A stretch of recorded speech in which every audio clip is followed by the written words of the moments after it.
아나운서가 소개하고 아재가 분석하는 아이템! 와. 안녕하세요. 네, 안녕하세요. 오랜만에 뵙네요. 그쵸. 한 번 안 봤다고 뭔가 오래 자리를 비운 느낌. 그래서 그 일본 반도체 업황은 좀 어떻던가요? 맞아요. 제가 일본 가서 네. 반도체에 대해서 서치를 네. 해봤습니다, 여러분. 저희 오늘 아침에 나왔던 기사부터 한번 네네. 짚어보도록 할게요. SK 하이닉스가 지금 청주에 있는 낸드 공장에서 이제 HBM의 후공정 작업을 진행하겠다라고 밝혔습니다. 이제 그러면 HBM의 강자 자리를 내가 좀 견고하게 지키겠다 이런 의미로 좀 받아들일 수 있겠죠? 네, 그렇죠. 뭐 일단 기술은 지금 리딩을 하고 있는 상황이고 예.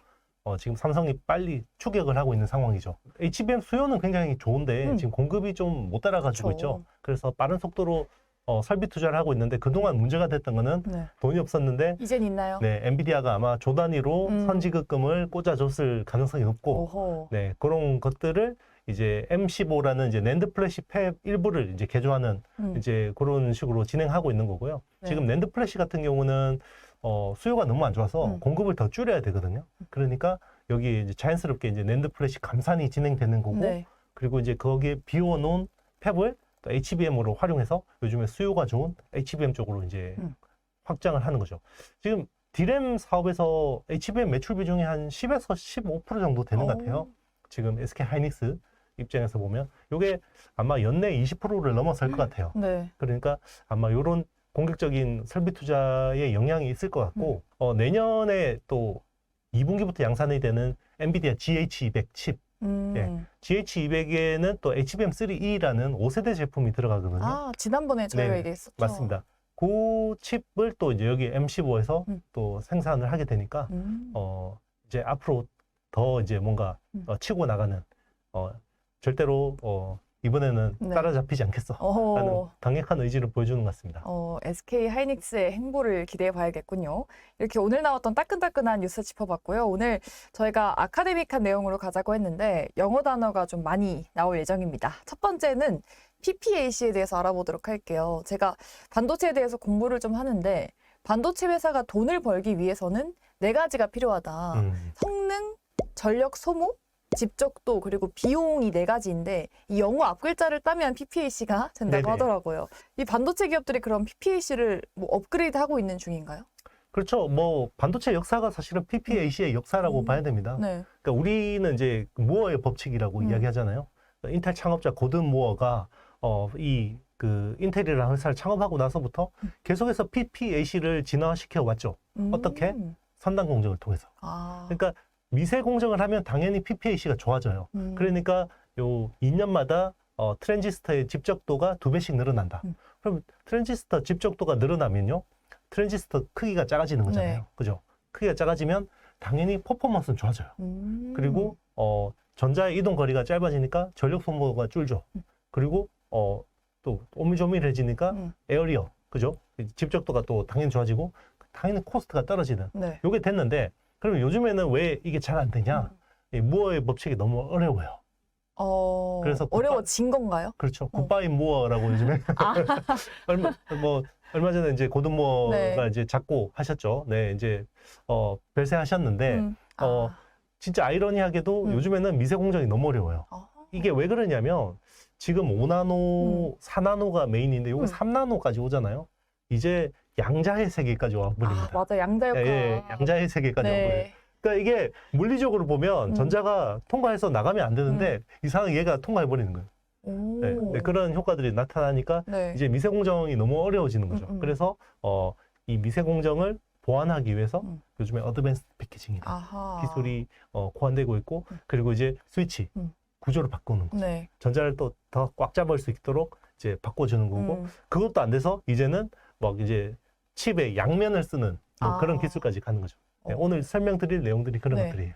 어쨌든 반도체 기업들의 뿌리가 이제 PPAC다라고 볼 수 있을 것 같은데, 그러면은 대기업들도 이거에 집중을 하고 있잖아요. 삼성전자의 PPAC는 뭐라고 정의할 수 있을까요? 일단 이제 삼성전자도 5나노에서 3나노까지 금방 갈 줄 알았어요. 네. 그래서 4나노는 약간 브릿지 공정이다. 그래서 그래서 우리는 잠시 거쳐가는 공정이야 라고 생각했는데 아이러니하게도 4나노가 메인이 돼버렸어요. 어려워서 그런가요? 네, 맞아요. 그러니까 5나노에서 3나노로 내려가는데 R&D 비용만 한 50조 원이 들어가요.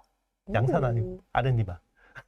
어마어마하네요. 네, 우리 한 해 R&D 예산이 한 86조 되거든요. 예. 우리나라 대한민국 자체. 네네. 네, 그러니까 이제 한 회사가 이 연구개발해서 뭔가를 하기가 되게 어려워지는 거예요. 그래서 이게 이제 반도체라는 게 이제는 국가 대항전 성격이 될 수밖에 없고 네. 이제 정부가 지원 안 해주면 이게 쉽지 않은 거예요. 막 기술 잘못 투자해가지고 하면 100조 원 현금 있는 날아가니까. 네, 망할 수가 있어요. 그렇기 때문에 굉장히 어려워지는 거고 그만큼 이제 보수적일 수밖에 없는 거고 TSMC도 원래는 의기양양했죠. 5나노, 4나노까지 너무 잘 됐으니까 3나노도 우리 막 밀어붙일 거야 라고 했는데 잘 안 되니까 고객사가 애플밖에 없고 네네. N3라는 공정이 요거를 약간 다운그레이드한 공정이 N3E라는 거예요. 그거를 이제 좀 진행하고 있죠. 그러니까 오히려 다운그레이드해서 수요를 좀 높이는. 제대로 된 3나노는 아직 아니고. 그렇죠. 뭐 3나노는 3나노인데 EUV를 적게 써서 수요를 높이는 그런 야매를 쓰고 있죠. 야매를. 알겠습니다. PPAC에 대해서 알아봤고 두 번째 영어 단어는 GAA예요. 네네. 제가 GAA에 대해서 찾아봤는데 삼성전자 대표이사가 고객사 이름을 밝힐 수는 없지만 삼성전자의 3나노 GAA 공정에 대해서 고객들의 반응이 좋다라고 말했거든요. 이 고객이 누군지 혹시 아시나요? 우리 아마 IT의 신임은? 퀄컴이겠죠? 퀄컴. 네, 퀄컴일 거고요. 지금 GAA 공정, 3나노 GAA 공정을 쓸 만한 회사는 이제 모바일 AP, 이제 그 프로세서를 하는 회사들밖에 없어요. 그래서 퀄컴이 제일 유력했던 거고, 그리고 이제 삼성이 이제 자체 설계하는 엑시노스 있잖아요. 그게 아마 제일 유력하다고 생각을 했었어요. 근데 그러면 삼성 GAA 공정이 되게 안정된 건가요? 안정됐다고 볼 수 있죠. 지금 삼성전자의 3나노 GAA 같은 경우는 작년 하반기부터 양산을 하고 있어요. 그런데 여기에 프로세서를 양산하는 게 아니라 중국산 비트코인 채굴칩을 양산하고 있으니까 요건 프로세서는 아니에요. 그러니까 사실 비트코인 채굴칩은 구조가 좀 심플하거든요. 근데 프로세서는 엄청 어려워요. 그쵸. 이제 그 스마트폰의 두뇌 역할을 하는 칩이기 때문에 이제 제대로 된 3나노 GAA라고 볼 수 있는 거고 GAA가 뭐냐 그러면 간단하게 설명드리면요.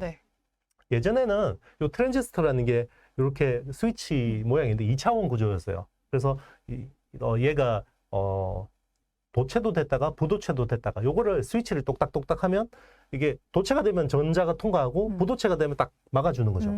그게 돼야 되는데 점점 선폭이라는 게 트랜지스터 머리 요 폭이거든요. 점점 좀 좁아져요. 그러니까 이게 스위치가 너무 작아지니까 잘 안 되는 거예요. 그래서 예전에는 그 산화막 가지고 그냥 스위치의 어떤 SiO2라는 산화막으로 구현을 했는데 이게 안 되니까 머티리얼을 바꿨어요. 그래서 하이K 메탈 게이트라는 하이K라는 물질을 쓰기 시작했어요. SiO2보다는 그 유전율이 훨씬 높은 거죠. 그래서 하이K라는 게 고유전율이라고 하는 건데요. 그걸 통해서 또 성능이 어느 정도 개선이 됐어요. 인텔이 40나노부터 도입을 해서 이게 28나노까지 잘 돌아가고 14나노까지는 잘 됐어요. 근데 이제는 그 물질 바꾼 걸로도 안 되는 거예요. 더 좁아지니까.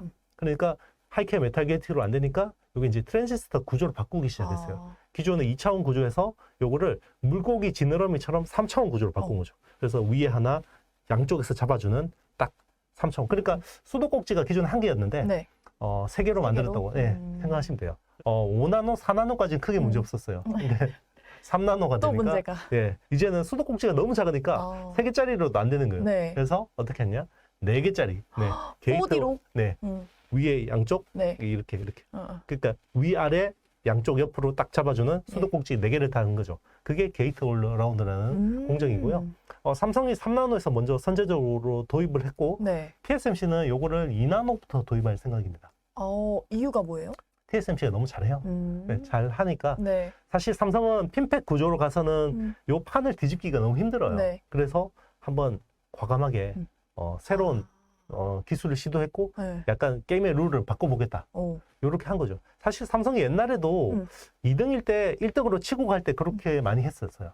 성공 방정식 같은 거예요. 옛날에 그 디램도 일본이 1등일 때 삼성이 뭔가 치고 갈 때 그때는 원래 웨이퍼에 홈을 파서 만드는 트렌치 방식이 유행했거든요. 근데 삼성은 회로를 수직으로 쌓는 스택 방식을 시도해서 요 디램에서 세계 1등이 됐고. 자기만의 길을 만들었네요. 그렇죠. 90년대에 그래서 1등이 됐고요. 2000년대에는 또 이제 낸드 플래시는 플로팅 게이트라는 기술이 주류였어요.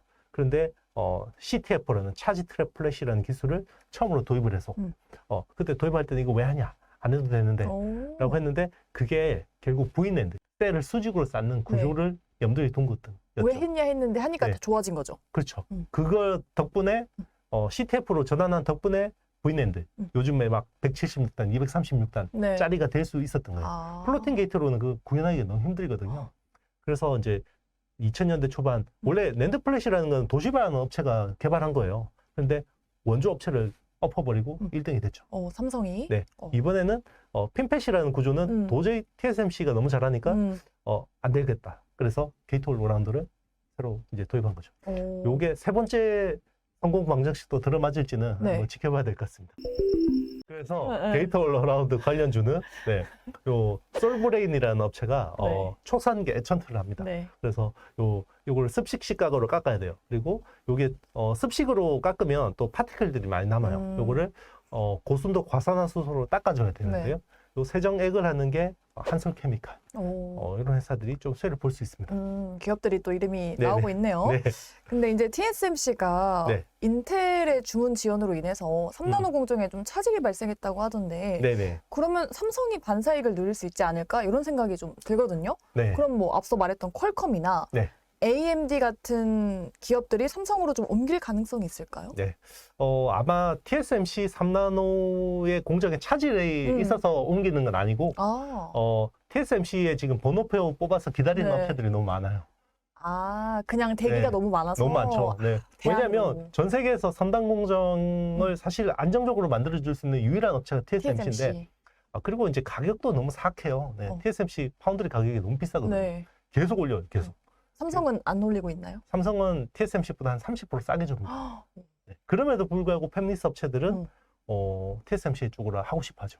그런데 TSMC는 항상 예뻐하는 애들이 있어요. 네. 누굴까요? 애플. 네, 애플이 그쵸? 항상 25%, 30%, 그러니까 선단 공정 개발도 같이 해줘. 그리고 개발하면 팹도 써줘. 그러니까 안 예뻐할 수가 없죠. 어쩔 수 없죠. 그래서 제일 좋은 팹은 애플 거예요. 그래서 원래는 이제 약간 쩌리, 요 세컨 티어가 이제 엔비디아, AMD, 뭐 퀄컴 뭐 이런 업체들인데 요즘 엔비디아 돈 잘 벌죠. 네, 그러니까 급행료를 막 냅니다. 슈퍼 한 런이라고 우리 급행료 줄 테니까 네. 우리한테 팹 더 줘. 이렇게 하는 거예요. 그럼 나머지 쩌리들은 어떡하죠? 네. 어떡하죠? 네, 삼성으로 오는 거예요. 그래서 최근에 AMD하고 퀄컴의 수주 이야기가 나오고 있죠. 쩌리라고 죄송합니다. 네. 그러니까 선단 공장에서 네. 훌륭한 회사들인데 맞아요. 이 애플이나 엔비디아가 요즘에 갓이잖아요. 갓. 네. 그러다 보니까 낙수 효과를 통해서 이제 삼성 쪽으로 오는 거고 삼성은 그래 어서 와 우리 이제 예전하고 달라 우리 엄청 맛집으로 변했거든 네. 라고 하고 우리 턴키로 해줄게. 그래서 어드밴스드 패키징 하고 우리 그 HBM까지 같이 줄게 이렇게 이야기하는 거죠. 낙수 효과도 뭐 긍정적인 효과니까요. 네, 그렇죠. 뭐 창피할 필요 없어요. 왜냐하면 전 세계에서 TSMC의 유일한 대안이 삼성 파운드리밖에 그러니까요. 없어요. 네, 10나노 미만의 파운드리를 할 수 있는 유일한 두 개 회사예요. 저희 삼성이 GAA랑 또 같이 공개했던 게 BSPDN이라고 하더라고요. 이게 마지막 영어 단어입니다, 여러분. 이 BSPDN이 후면 전력 공급 기술이라고 하던데 네. 이게 이제 삼성이 상용화를 한다라고 말했는데 그럼 이게 반도체 패러다임까지 바꿀 수 있다고 하더라고요. 이게 어떤 기술인가요? 이게 이제 인텔은 파워 비아라고 해요. 이게 반도체라는 게 집적 회로잖아요. 네. 집적 회로라고 해서 IC라고 하죠.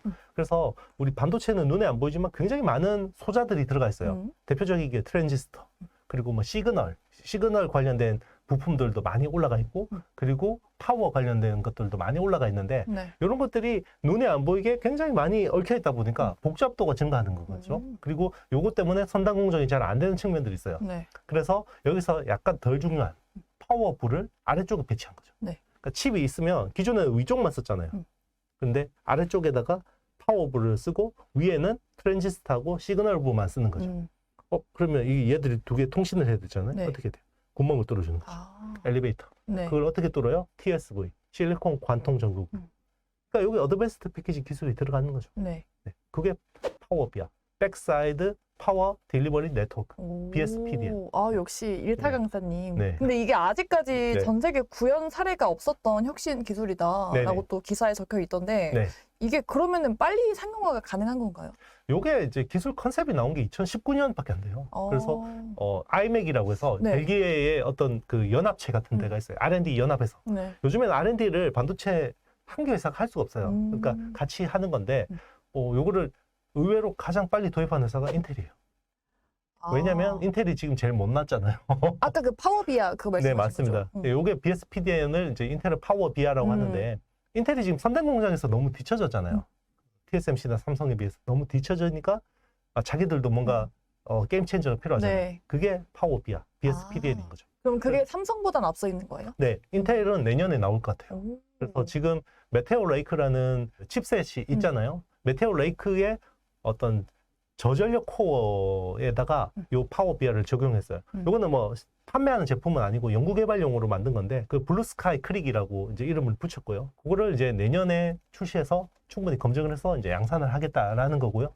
지금 삼성하고 TSMC의 로드맵은 2026년 BSPDN 적용 계획이에요. 근데 삼성도 요즘에 어떤 그 학술 대회나 이런 데 보면 굉장히 BSPDN에 대해서 많은 IP들을 공개를 하고 있어요. 네, 특허들이나 이런 것들. 그러면은 BSPDN 기술이 이제 반도체 업계에서 게임 체인저가 될 수 있다라고 볼 수 있을 것 같은데 뭐 관련한 기업들이 있는지 앞으로 그 업황에 대한 전망은 어떻게 보세요? 약간 BSPDN이라는 게 사실 그 어드밴스드 패키지 기술이죠. 예. 네, 그죠. 그 실리콘에다 구멍 뚫고 붙이고 네, 그러면 결국 항상 나오는 애들 네, 한미반도체하고 예. 이오테크닉스하고 인텍플러스 뭐 이런 회사들 수혜를 볼 수 있는 거고요. 요런 게 좀 확장이 된다 그러면 수혜가 있다고 볼 수는 없지만 TSV 가스를 하는 이제 KNW라는 회사가 있어요. 그런 회사가 이제 약간 수혜를 볼 수 있고 그리고 이제 본더 장비들이 많이 깔리면 네. 본더 장비에 쓰이는 소모품 본더라는 게 온도를 막 550도까지 올렸다가 확 낮췄다 그러면 안에 세라믹이 수축 팽창 때문에 깨지잖아요. 네. 그래서 빨리빨리 바꿔줘야 되거든요. 그런 게 이제 펄스 히터라는 부품인데 이런 것들 미코라는 회사가 하고 있죠. 네. 네, 그래서 그런 회사들 좀 수혜를 볼 수 있을 것 같고요. 그래서 결국 어드밴스드 패키징, 네, 파워비아도 어드밴스드 패키징이 이제 수혜를 본다 이렇게 볼 수 있습니다. 그리고 이렇게 약간 좀 더 확장을 한다 그러면 네. CMP라고 해서 화기계적 연마. 그러니까 우리 칫솔 치약 안에 보면 약간 옛날에 마이크로비드 같은 알갱이 동글동글한 많이, 거. 네. 알갱이 많이 있잖아요. 맞아요. 반도체에도 그 액상에다가 아주 미세한 그런 그 슬러리 같은 것들을 섞어가지고 막 문질러서 평평하게 갈아주는 게 있거든요. 네. 어드밴스드 패키징 쪽으로 당장 수혜는 없는데 국내 유일히 CMP 장비를 하는 회사가 K시텍. 네. 요거는 이제 실제 수혜하고 상관없이 주가가 움직일 수도 있어요.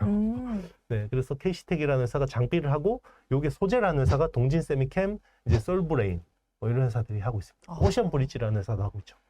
K시텍 메모해놔야겠네요. 네네. 네, 오늘은 이렇게 좀 여러 가지 영어 단어 그리고 또 반도체 개념들에 대해서 좀 많이 알아봤는데요. 우리 일타 강사님과 함께 좀 네. 어려운 내용이었지만 쉽게 보셨길 바라겠습니다. 저희 IT의 신과 또 함께하고 싶으신 분들은요. 좋아요, 구독, 알림 설정, 댓글까지 많이 부탁드립니다. 여러분 안녕.